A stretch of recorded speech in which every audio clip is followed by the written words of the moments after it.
Following in the footsteps of Motorola, Fujitsu, Apple, and others, Samsung last week released the Galaxy S5 with a fingerprint sensor embedded in the home button. Despite being one of the premium phone's flagship features, Samsung's implementation of fingerprint authentication leaves much to be desired. The finger scanner feature in Samsung's Galaxy S5 raises additional security concerns to those already voiced about comparable implementations. This video shows how a wood glue spoof made from a mold from last October's spoofing attempts of Apple's Touch ID is reused to bypass the Galaxy S5's fingerprint lock without any additional effort whatsoever. The spoof was made under lab conditions, but is based on nothing more than a camera phone photo of an unprocessed latent print on a smartphone screen. Perhaps most concerning is that Samsung does not seem to have learned from what others have done less poorly.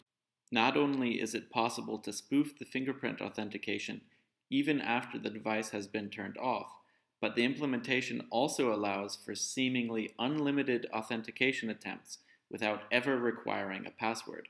Incorporation of fingerprint authentication into highly sensitive apps such as PayPal gives a would-be attacker an even greater incentive to learn the simple skill of fingerprint spoofing. Once he has allowed the phone to connect to the internet, the attacker in this video is able to use PayPal's new app to perform any task he wishes, including making purchases and unsolicited money transfers from the victim's PayPal account. He takes advantage of the fact that he has allowed multiple attempts to make a successful swipe with his spoof and proceeds to wire money to himself from the victim's debit account. While biometrics will always carry with them a trade-off of security for convenience, it is the manufacturer's responsibility to implement them in a way that does not put their users' crucial data and payment accounts at risk.